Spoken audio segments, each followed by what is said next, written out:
Dirty Moderates, one of the great joys of my life was reading James Baldwin. For those of you who don't know who that is, he probably, along with Joan Didion, is the foremost essayist on American life, race, but also culture, sexuality, of the second half of the 20th century. But of course, he's known for being an important and significant Black voice who broke in the 1950s with his novel Go Tell It on the Mountain, still a classic, by the way, 1953. And by the time the Montgomery bus boycott in 55 and eventually the civil rights movement came along, he was on the cover of Time magazine for his famous The Fire Next Time, which was his excoriation of American racism and the inability of this country to live up to its ideals. But few people wrote as incisively, as eloquently, and perceptively about what's real. And especially about not denying, facing truths. And he forewarned us. Unfortunately, he died at 63 from stomach cancer in 1987. But his voice remains immortal because if you read his essays, and I highly, highly recommend a collection of a lot of his nonfiction essays. He has a lot of novels too, but his nonfiction is where he really thrived. It's called The Price of the Ticket. It's available. It's a huge tome of a book taking you through his writings from the late 40s all the way till he was writing for New York Magazine and Playboy Magazine. And he wasn't hired by them, but he wrote for all the big ones, Esquire. And I was very lucky to be taught him in my undergrad, and he informed so much of my thinking. And we will share some links of James Baldwin for you on our Substack through the weekend when I tackle this. But all of this is to say, this is not just about James Baldwin. It's to say that I had never heard his voice. I hadn't heard the voice of Toni Morrison, who in her novel Beloved, I think is one of the great novels written in American literature since 1975. I say that because I think everything before the 70s it's still a different era of literature. But again, timeless, unforgettable, uncomfortable, disturbing, but real. Both of these authors say until America faces itself, it really can't be the land of liberty. It really can't ultimately realize the principles of freedom and justice, because they're not just talking about principles in a pragmatic or legal sense, like, oh, this guy is passing this bill, or this congresswoman's doing this, or, we're having a voting rights march, or all of that's very important. They're talking about what's underneath it, the subterranean, right? The hidden layers of American life, which burble up with all the madness and the craziness, which we're seeing now. We're seeing now in a major form of backlash, or maybe we should call it blacklash. I heard that term a lot when Donald Trump was first elected in 2016. Sort of his election was a reaction to 8 years of Obama. And now we've got Ron DeSantis, who has been on an authoritarian crusade in his first term, and now he was given a 19-point victory in his second term. He's absolutely one of the bright stars, I hate to say it, of the Republican Party going forward. Not the party of Lincoln, the Trump-Publican Party. But one of the things he's been doing is engaging in all of their, let's just call it, censorship. That is using the power of his office, of government, state government, but government, and the Florida Department of Education to decide what can be taught in schools, right? The famous law that says you have to be older than third grade to hear about anything relating to gender or sexuality, colloquially known as don't say gay, but that's not what the bill is really called. But it's as simple as if a gay teacher has a picture of their partner on their desk, and a kid says, "Who's that?" And they say, "That's my husband," or "That's my wife," or "That's my partner of the same gender," or non-binary, whatever the case may be, they could be reported and written up and threatened. And people in Florida, teachers in Florida, are starting to get really upset, more than upset. They're starting to fear for their job security and the punitive nature of somebody like DeSantis, who uses the bully pulpit as a pulpit of bull, but as a pulpit of bullying too. One of his big achievements achievements, in quotes, is the Stop Woke Act, which is now tied up in court because it would dictate to all the state-run universities what they can teach regarding race and gender and the like. Folks, this runs afoul of the Constitution. This runs afoul of our foundational ideas. But now, circling back to James Baldwin, Toni Morrison, he is going to ban the course that has been explored now for a while and thought about. This has been led by a number of scholars, most notably Harvard's Henry Louis Gates Jr., who you all may know, who does always the documentaries on roots and your DNA, but he's written prolifically, and he's been a professor for most of his career. He's also the guy that famously was stopped by the police in Cambridge because they thought he didn't live at this fancy house, which he does because he's incredibly successful and well off. And Obama got involved, and then they had the famous beer summit with Obama and Biden, Skip Gates and the cop. Skip Gates is what they call him, to sort of make amends. And Obama was really Obama's first wading, W-A-D-I-G, not waiting, wading into the area of race, which despite his biracial identity, he kind of tried to transcend or stay away from. Again, he won the white vote pretty solidly twice, so politically it probably was the right thing to do. However, the banning of AP African-American literature for what DeSantis says, for what DeSantis claims has, quote, no educational value. Of course, this is a slimy culture war thing. But of course, this is all tied up in appealing to a demographic that is, I always like to say, is Panic at the Straight White Disco. Okay.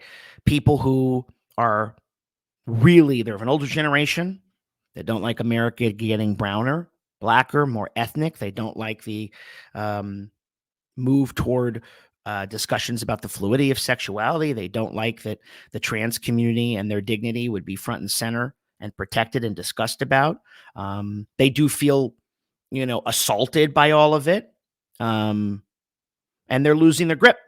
And DeSantis is their champion. I mean, you might even say he's their emissary, or he's their avatar.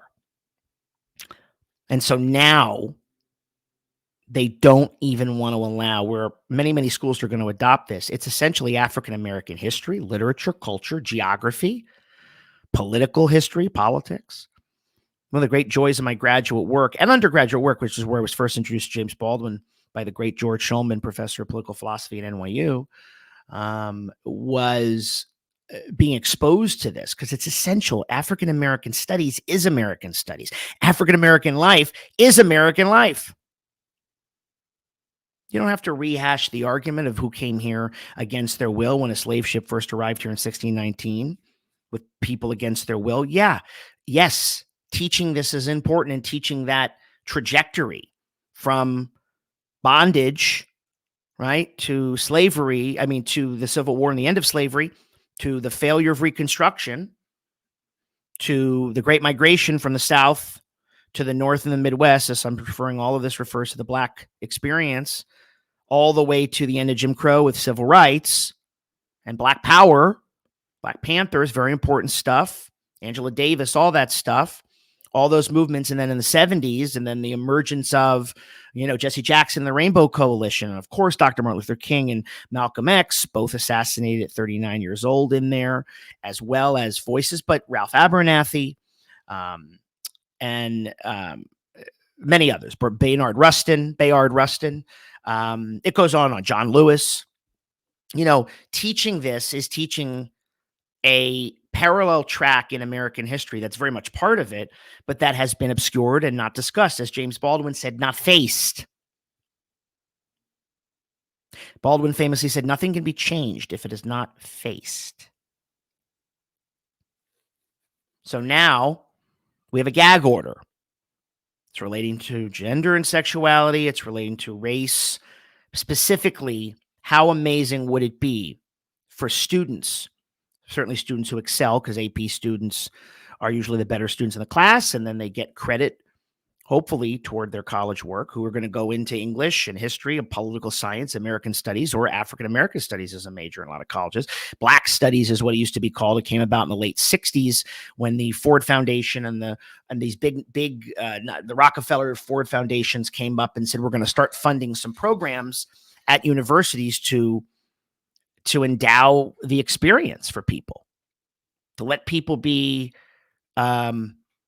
able to understand what that is. And in my graduate work, there were a lot of professors of color who said, oh, wow, it's great that you're going to start concentrating. I actually did 19th and 20th century African-American literature, but that also overlaps with politics because American studies, African-American studies, it's boundary breaking. It moves from, history is connected to literature, which is connected to culture, which is connected to politics, which is connected to the way we live now, the way we lived then.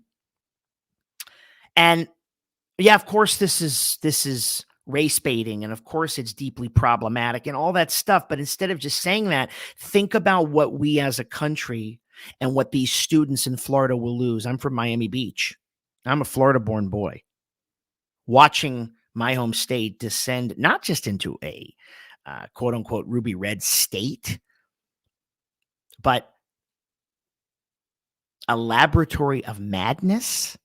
Louis Brandeis famously said, it's a pretty old former Supreme Court justice, states should be the laboratories of democracy. We have 50 of them. They have a lot of autonomy and should under the 10th Amendment, which reserves their power. All power not granted to the federal government really is up to the states.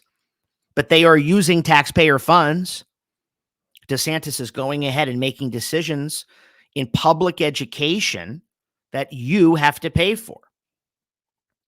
Now, flip this on its head and imagine a Democratic governor was pushing the teaching of the artist Serrano, Serano, who famously created a scandal, in the late 80s when he took Christ, an image of Christ, and put him in a jar of urine. It was art, and the National Endowment of the Arts, the religious right at the time went crazy. But imagine that a governor, that Robert Mapplethorpe, who died of AIDS, was posting incredibly sexual images of men, naked men, having sex and all sorts of things. Imagine that a Democratic governor said that the state must teach, not can, must teach avant-garde sexual art. And so that's what has to happen. Do you think for 1 second there would not just be lawsuits galore, there would be protests and rallies 24/7 on Fox News, Newsmax, OANN would be frothing at the mouth, frothing like an attack dog on guard? It would be something, which is to say that an educational curriculum should be expansive and, quite frankly, should be educational. And the reason I brought James Baldwin in at the beginning is to say how much that changed my life. And I wasn't victim to that. I was fortunate enough to go to private school. We didn't have these politics in the 80s and 90s, not in the same way. But, Trumpism is alive and well, even if its new iteration is Ronald DeSantis, who seems to be just taking a page from the playbook of outrage, division, fear, and loathing, and exploiting it for political gain. We don't know what he believes or what he doesn't believe. But yet here we are with a prospect in the United States of America in 2023 of having an advanced level placement course on the history of American people who have a very unique experience, who were brought here against their own will in 1619 and have endured in this unique country, which is, as I always say, is a fantastic place for this country to try to live up to its ideals, to its founding creed, its creedal notions. So that's where we are. I was talking to my producer before this started and we were just saying, there is no party of limited government. They aren't that. This is now the party that weaponizes government. They weaponize. That's what they do.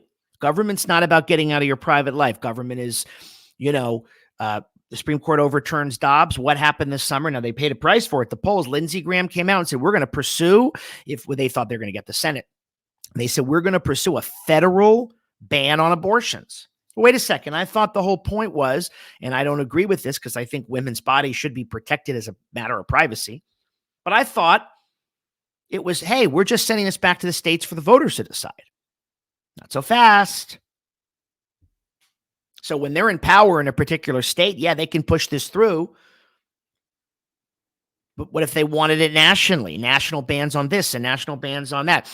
All of this, right, under the sphere of government is a violation of the First Amendment.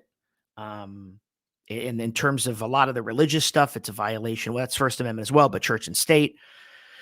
We have a lot of culture wars that go on here, and the Democrats aren't good at them. They often take the bait, go looking for trouble, as Karl Marx, as Groucho Marx says, and end up with the wrong remedies. What has to be pointed out isn't just what the Republicans are doing is bad or what DeSantis is doing is authoritarian. All that's true. But what we as Americans are losing by this. The Democrats don't have to make it. That doesn't mean everybody in the United States is a racist. It means, though, that our national story, our national origin story is incredibly steeped in race, drenched in it, and the existential fight of a people for their dignity. That's part of the American story, every bit as the Native American massacres and murder of all the indigenous communities, every bit as much as the rise of the United States as a leading world power, and the triumphs of Abe Lincoln and the fight against racial justice. I mean, in the Declaration of Independence is ratified in 1776. And of course, there were all these concessions to Southern slave owners. But what we also need to teach alongside this, but we seem to always have, there's never a dirty moderate. It's either this or that, either or. Vermont made slavery illegal in 1777. So 1 year later. Yeah, that's what they did. Not saying they're getting off scot-free. But yeah, they said we are banning this inhumane practice of human bondage in our state. But how can we know this if we're not willing to teach it, right? The shortcomings and the short-sightedness of the Republicans who keep pushing this is they're also sacrificing a chance to show why America did what it did, but also how it's grown and how it's changed and how much progress we've made. But we have nothing to talk about if we can't start from truth. If we can't begin with reality. If we act like 1619 when slaves first came, or 1776 when the Declaration was ratified, or 1787 when the Constitution was. If we act like that's the same thing as 2023, then we only keep ourselves essentially in the dark. We only allow ourselves not the beauty and the contours of a complicated, rich history, but the myths and the lies and the evasions, which we think is all we have to sustain us. The DeSantis course is a destructive one, no different from other governors who are using the government to weaponize against marginalized groups everywhere. But to think that people couldn't, and now en masse, have access to James Baldwin or Toni Morrison, all the thinkers, that, folks, to paraphrase James Baldwin's Fire Next Time, is actually the fire this time. Folks, thank you for joining me as always. Don't forget to go to my Substack. We're going to talk more about my write about this weekend. It's dirtymoderate.com, dirtymoderate.com. Make sure if you're listening to this and you are not subscribing to this podcast, we have got new episodes every week. You've got my monologue here, guests galore. We've got many from the first year. We're just beginning our second year proudly, thanks to you guys. So Google, Amazon, Spotify, Apple, Pandora, iHeartRadio, all of that. You can find us on multiple platforms. Subscribe. Go ahead. Don't forget. And by the way, a year out before a presidential election, go to vote.org if you are not registered to vote, because even though the voting population seems to be a little more excited about showing up at the polls, we have a long way to go. I always tell people in 2020, 101 million people did not vote, even though 2/3 did. Next year is going to be yet another battle for the soul of democracy. Folks, thank you for joining me. In the meantime, stay dirty, stay moderate, and stay safe.